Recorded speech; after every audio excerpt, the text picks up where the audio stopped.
जय हिंद प्यारे साथियों, कैसे आप सभी। उम्मीद है कि आप सभी स्वस्थ और तंदुरुस्त होंगे और पूरी ईमानदारी से अपनी तैयारी कर रहे होंगे। स्वागत है आप सभी का आपके अपने परिवार लक्ष्यवती। सो साथियों, आज हमारी पॉलिटी की क्लास नंबर 6 है, जिसमें हम लोग करेंगे प्रैक्टिस। अभी तक हम लोगों ने जो क्लास नंबर 1 से लेकर 5 तक पढ़ा है, उसके आज हम लोग क्वेश्चंस करेंगे। देखेंगे कि किस तरह से क्वेश्चन आपके एग्जाम में बनते हैं। जो जो टॉपिक हम लोगों ने पढ़ लिए हैं, नागरिकता पढ़ लिया है, संविधान के स्रोत पढ़ लिए हैं, संविधान सभा का निर्माण पढ़ लिया है, उन्हीं टॉपिक से जो क्वेश्चंस आपके पिछली वर्ष परीक्षाओं में पूछे गए हैं, वही क्वेश्चंस आज की क्लास में हम लोग डिस्कस करेंगे। सो साथियों, यदि आप चैनल पर नए हैं तो चैनल को सब्सक्राइब कर लीजिए और बेल आइकन पर प्रेस कर लीजिए, ताकि आगे आने वाली क्लासों की नोटिफिकेशन आपको समय पर मिलते रहे। सो साथियों, आज की क्लास का आपका जो पहला क्वेश्चन है, एक बात और, आप ये मत सोचिएगा कि आप सिर्फ यूपी पुलिस के लिए ही ये क्लास ले सकते हैं। आप किसी भी एग्जाम की तैयारी कर रहे हैं, सभी के लिए ये क्लास ले सकते हैं। पॉलिटी आपकी सभी एग्जाम्स में आती है। तो आपका पहला क्वेश्चन क्या कह रहा है, देखेंगे आप कि स्वतंत्रता के बाद संविधान सभा के अध्यक्ष कौन थे। आपको बताना है स्वतंत्रता के बाद संविधान सभा के अध्यक्ष। अब देख लीजिए, संविधान सभा, तो संविधान सभा की प्रथम बैठक कब होती है, सेकंड बैठक कब होती है, और अध्यक्ष कब बनते हैं, है ना। सारे क्वेश्चन आपके क्लियर होने चाहिए। तो देखिए, संविधान सभा की जो आपकी फर्स्ट बैठक होती है, फर्स्ट कब होती है आपकी, 9 दिसंबर, कब, 9 दिसंबर 1946, है ना। 9 दिसंबर 1946 में होती है आपकी पहली बैठक। इसमें कौन बनाए जाते हैं, आपके अस्थायी अध्यक्ष बनाए जाते हैं सच्चिदानंद। कौन, सच्चिदानंद सिन्हा को अस्थायी अध्यक्ष बनाया जाता है प्रथम बैठक में। इसके बाद जब आपकी सेकेंड बैठक होती है, कब, 11 दिसंबर 1946, है ना। 11 दिसंबर 1946 में जब आपकी सेकेंड बैठक होती है, तब सेकेंड बैठक में आपके डॉक्टर राजेंद्र प्रसाद को संविधान सभा का स्थायी अध्यक्ष चुन लिया जाता है। कब, सेकेंड बैठक में। तो ये बताए हैं स्वतंत्रता के बाद संविधान सभा के प्रथम अध्यक्ष, है ना, अध्यक्ष। तो डॉक्टर राजेंद्र प्रसाद संविधान सभा के अध्यक्ष थे, और यही आपकी स्वतंत्रता के बाद भी रहते हैं। तो आप कब स्वतंत्रता होता है, भारत आपका आजाद होता है, कब, भारत आजाद होता है आपका कब, आजाद 15 अगस्त 1947, है ना। तो क्या हो जाएगा, 15 अगस्त 1947। तो इसका जो सही आंसर होगा आपका option number C, doctor Rajendra Prasad. ठीक, अब इनको देख लीजिए, डॉक्टर BR अम्बेडकर, ये कौन थे आपके, तो ये थे आपके प्रारूप समिति के अध्यक्ष। कौन, प्रारूप समिति के अध्यक्ष थे आपके डॉक्टर राजेंद्र प्रसाद, है ना। पिछली क्लास में आपने पढ़ लिया है समिति के अध्यक्ष, सभी को पता है, पिछली क्लासों में आप लोग पढ़ चुके हैं। तो इस क्वेश्चनों का आंसर करने में आपको कोई भी दिक्कत नहीं होगी, है ना। अगला आपका सी राजगोपालाचारी। अब सी राजगोपालाचारी कौन थे आपके, तो ये थे आपके प्रथम भारतीय व्यक्ति,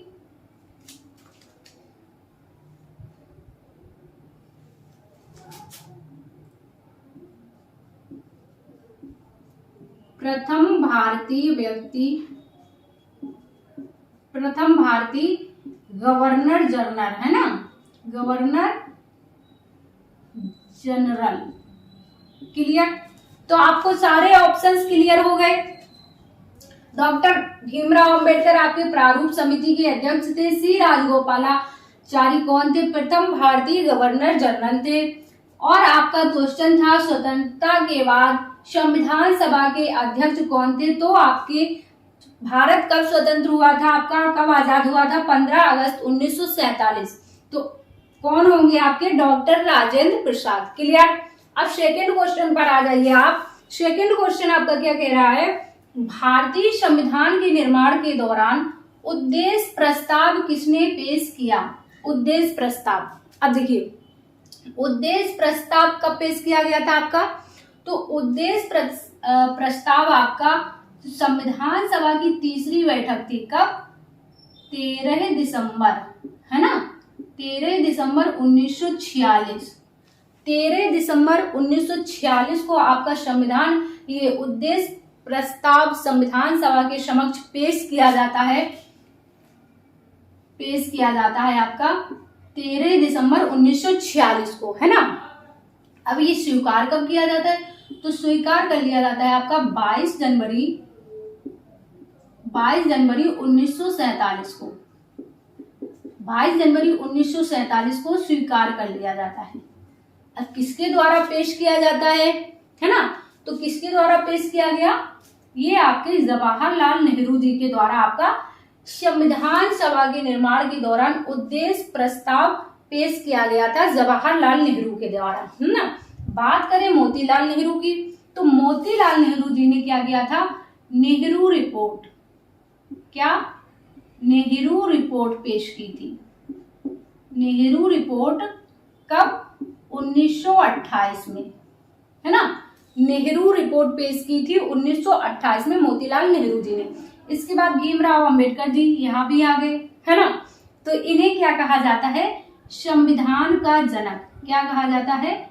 संविधान का जनक भी इन्हें कहा जाता है ना। संविधान का जनक। एक तो ये प्रारूप समिति के अध्यक्ष भी थे और संविधान का जनक भी इन्हें कहा जाता है। क्लियर? इसके बाद डॉक्टर राजेंद्र प्रसाद, ये आपके कौन थे? संविधान सभा के अध्यक्ष थे और ये प्रथम राष्ट्रपति, भारत के प्रथम राष्ट्रपति भी आपके डॉक्टर राजेंद्र प्रसाद थे ना, प्रथम राष्ट्रपति। क्लियर? तो ये दोनों क्वेश्चन आपको अच्छे से क्लियर हुए। क्वेश्चन के साथ साथ जो आपके 4 ऑप्शन दिए गए हैं ये भी आपको अच्छे से क्लियर होते जा रहे होंगे, है ना। इसके बाद क्वेश्चन नंबर 3 है आपका, भारत की संविधान सभा का विचार, क्या विचार पहली बार किसने दिया था? आपको बताना है कि भारत की संविधान सभा का विचार पहली बार किसने दिया था। देखो, हम लोगों ने पढ़ा था कि संविधान सभा का विचार सबसे पहले किसने दिया था? विश्व में किसने दिया था? तो विश्व में दिया था आपके सर हेनरी मैन ने। किसने? विश्व में अगर बात किया जाए, विश्व की यदि बात की जाए तो किसने दिया था? सर हेनरी मैन ने, है ना, हेनरी मैन। अब यहाँ पर आपसे पूछा गया है कि भारत की संविधान सभा का, तो हम लोगों ने पढ़ा था कि भारत की संविधान सभा का जो विचार दिया था पहली बार किसने दिया था? M.N. रॉय ने। किसने? M.N. राय ने। इनका नाम, पूरा नाम क्या है आपके? मानवेंद्रनाथ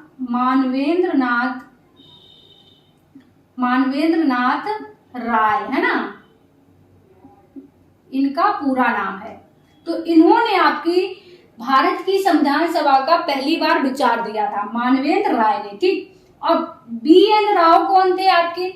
B.N. राव कौन थे आपके? तो ये थे आपकी संविधान सभा के, लिख लेंगे, संविधान सभा के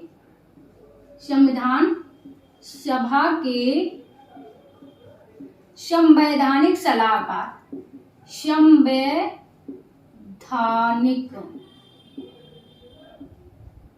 संवैधानिक सलाहकार थे आपके B.N. राव। क्लियर? इसके बाद डॉक्टर राजेंद्र प्रसाद, पता है आपको कि संविधान सभा के स्थायी अध्यक्ष थे, भारत के प्रथम राष्ट्रपति थे, है ना। कौन थे आपके प्रथम राष्ट्रपति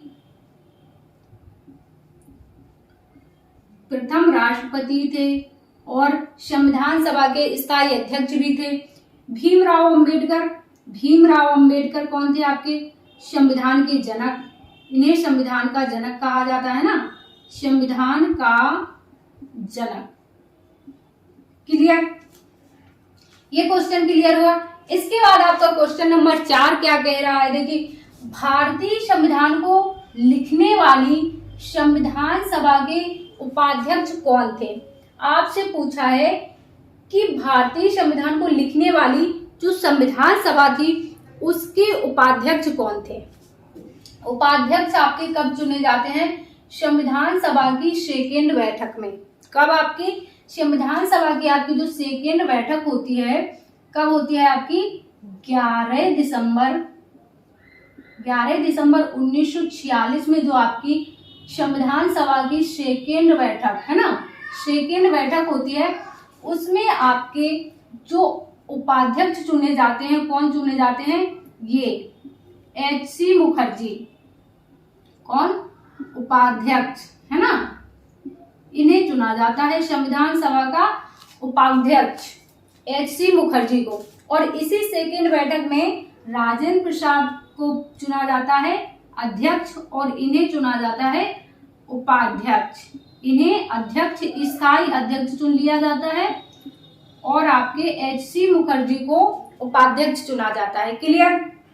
बात करें दुर्गाबाई देशमुख की, तो ये कौन थी, ये थी आपकी संविधान सभा की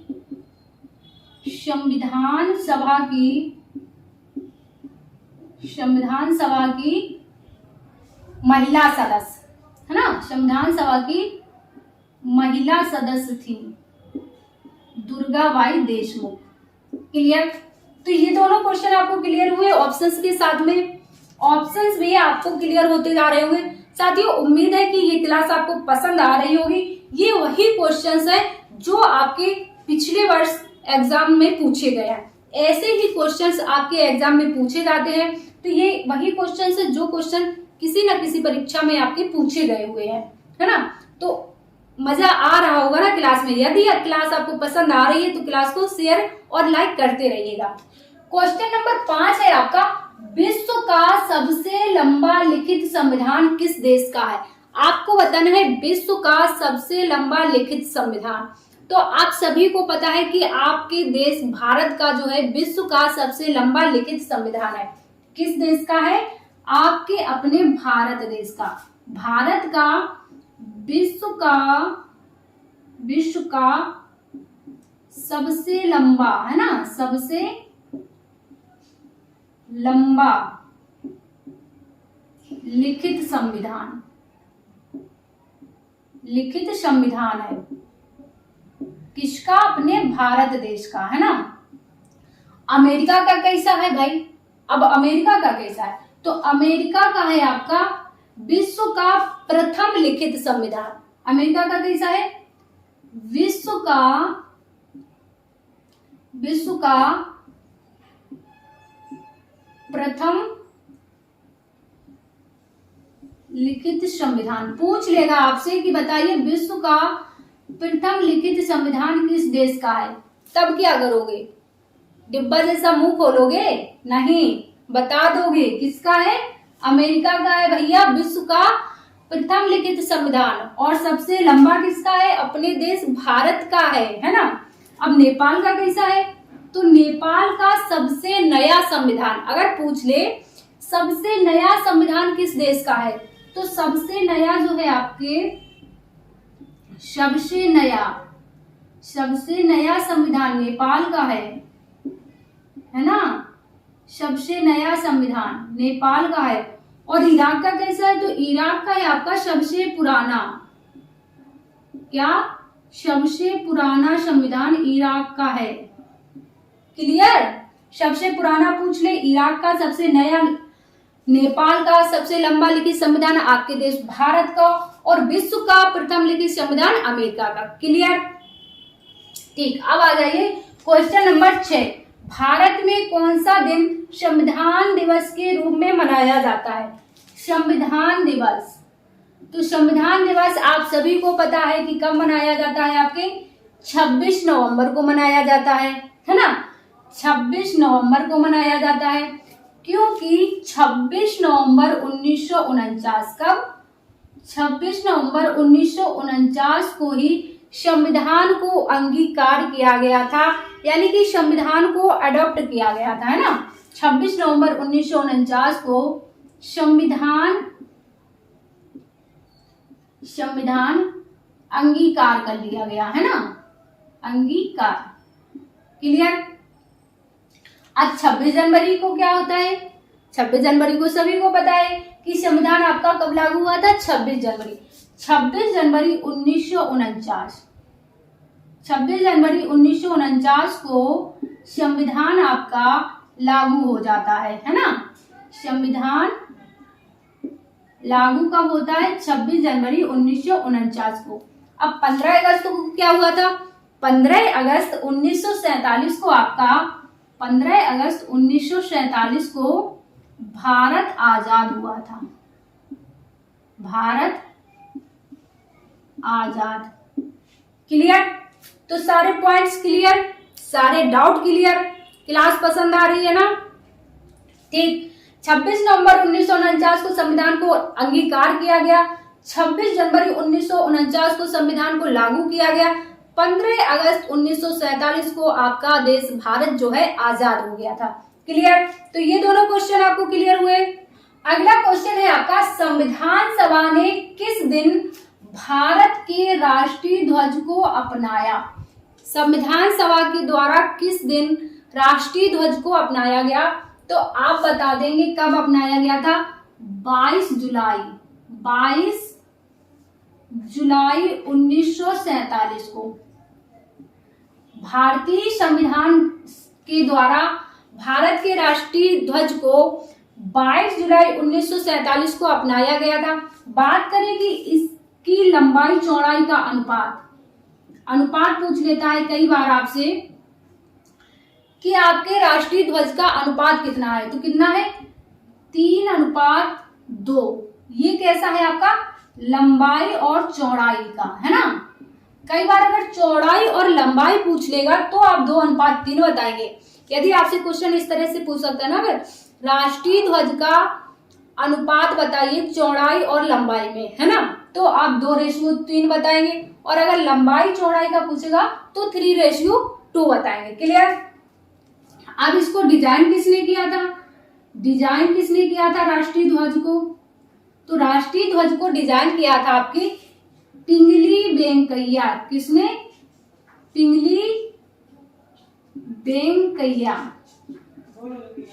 है ना। याद रखेंगे आप लोग, ये क्वेश्चन पूछे जाते हैं कि राष्ट्रीय ध्वज का अनुपात कितना है, राष्ट्रीय ध्वज को डिजाइन किसने किया था, और राष्ट्रीय ध्वज में कितने रंग हैं। रंग तो खैर सभी को पता है कि कितने रंग हैं आपके? 3 रंग हैं। आपके तिरंगे में कितने रंग हैं? 3 रंग हैं। कब अपनाया गया था? 22 जुलाई 1947 को अपनाया गया था। अनुपात कितना है? 3:2 है। डिजाइन किसने किया था? पिंगली वेंकैया ने डिजाइन किया था। रंग 3 है, सभी को पता है। क्लियर? अगला है आपका, भारत के राज्यसभा सदस्यों के अप्रत्यक्ष चुनाव के संवैधानिक प्रावधान को किस देश से अपनाया गया? आप सभी को पता है कि आपका जो संविधान बना है, भारत देश का जो संविधान है, 10 देशों के स्टडी करने के बाद 10 देशों से कुछ ना कुछ लेकर के बनाया गया है आपके भारतीय संविधान। क्लियर? तो वही पूछा इसने कि राज्यसभा के अप्रत्यक्ष चुनाव के संवैधानिक प्रावधान को किस देश से लिया गया है? तो देखिए, जर्मनी से क्या लिया गया है आपके? जर्मनी के संविधान से आपात उपबंध कहां से लिए गए हैं आपके संविधान में? तो जर्मनी के संविधान से आपात उपबंध लिए गए हैं। बात करें दक्षिण अफ्रीका की, तो दक्षिण अफ्रीका से संविधान संशोधन की प्रक्रिया, है ना, संविधान संशोधन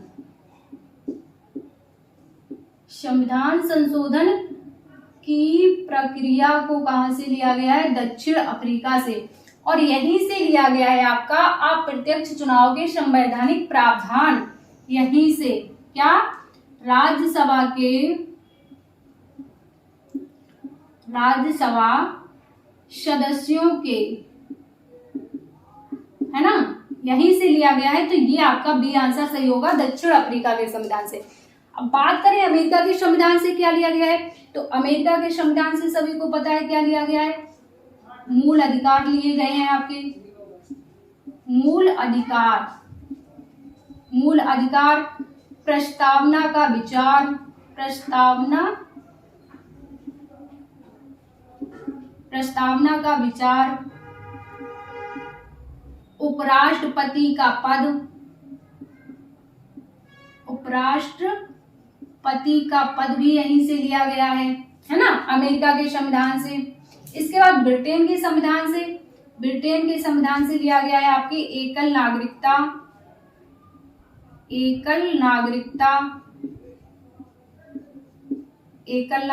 विधि का शासन लिया गया है ना, और द्विसदनात्मक व्यवस्था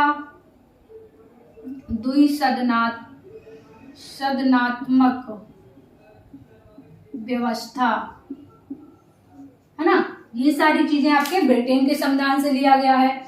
तो ये हो गए आपके संविधान के स्रोत। कहाँ से क्या लिया गया है? अमेरिका से और दक्षिण अफ्रीका से संविधान संशोधन की प्रक्रिया और राज्यसभा सदस्यों के अप्रत्यक्ष चुनाव के संवैधानिक प्रावधान को दक्षिण अफ्रीका से लिया गया।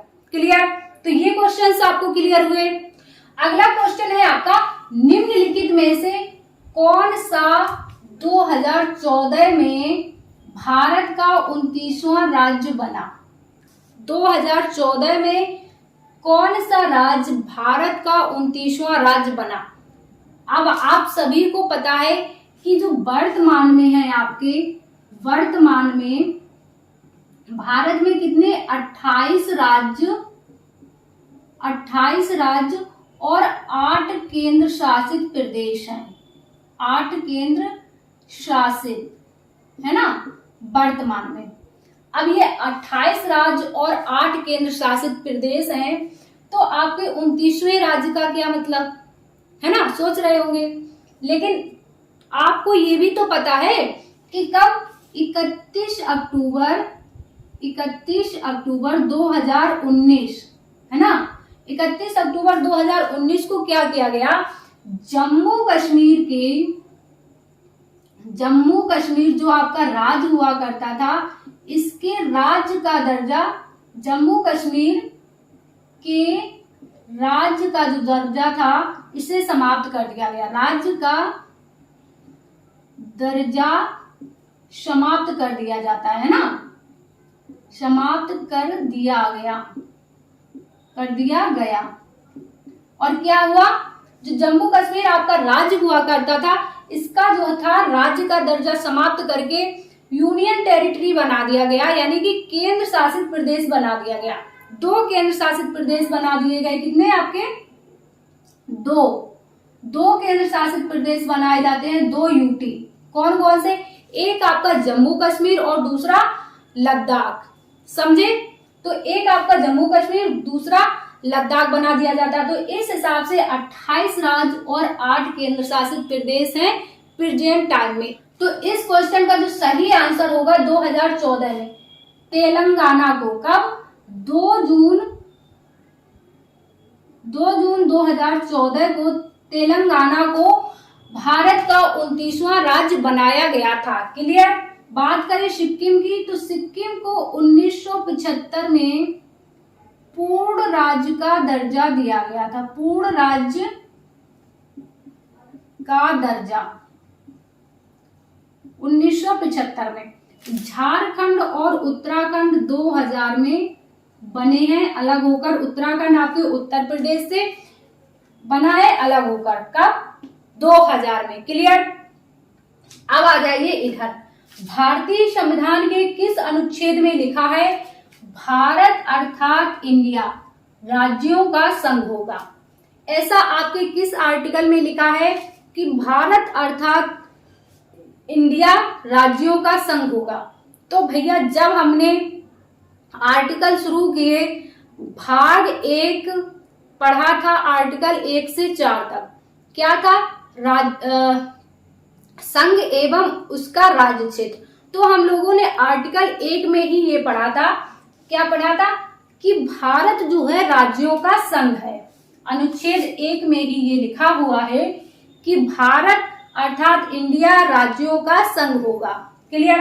अब अनुच्छेद 2 में क्या लिखा है? अनुच्छेद 2 में लिखा है नए राज्यों का निर्माण। क्या? नए राज्यों का निर्माण। लेकिन भारत के बाहर के, यानी कि भारत से बाहर की जो जमीन है उसको भारत में मिलाकर कोई नया राज्य बनाना है। जैसे आपका सिक्किम को मिलाया गया था 1975 में, है ना। जैसे आपके 1975 में सिक्किम को पूर्ण राज्य का दर्जा दिया गया था, सिक्किम को बाहर से मिलाया गया था भारत के अंदर, इसी तरह तो ये क्या होगा आपके भारत के बाहर से, भारत से बाहर के, है ना, भारत से बाहर के राज्यों को मिलाया जाएगा भारत में आर्टिकल 2 के तहत। क्लियर। अनुच्छेद 3 में भी आपकी नए राज्यों का निर्माण है, नए राज्यों का निर्माण। अब 3 में भी है, लेकिन ये कहाँ का है, ये भारत के अंदर के, भारत के अंदर, यानी कि जो आपके भारत के अंदर राज्य हैं उनकी सीमा में परिवर्तन, उनके नाम में परिवर्तन, या फिर इस राज्य की थोड़ी जमीन उस राज्य को दे दी, उस राज्य का थोड़ा हिस्सा उस राज्य को दे दिया, ये सब करना होगा तो अनुच्छेद 3 के तहत करना होगा। और अगर भारत से बाहर की जमीन को भारत में मिलाया जाएगा तो अनुच्छेद 2 के तहत किया जाएगा। क्लियर। और अनुच्छेद 4 में क्या था, अनुच्छेद 4 में था आपका कि जो भी आपका अनुच्छेद 2 और अनुच्छेद 3 के तहत जो कानून बनाए जाएंगे, 3 के तहत जो भी कानून बनेंगे, जो भी कानून बनाए जाएंगे, है ना, उन्हें संविधान संशोधन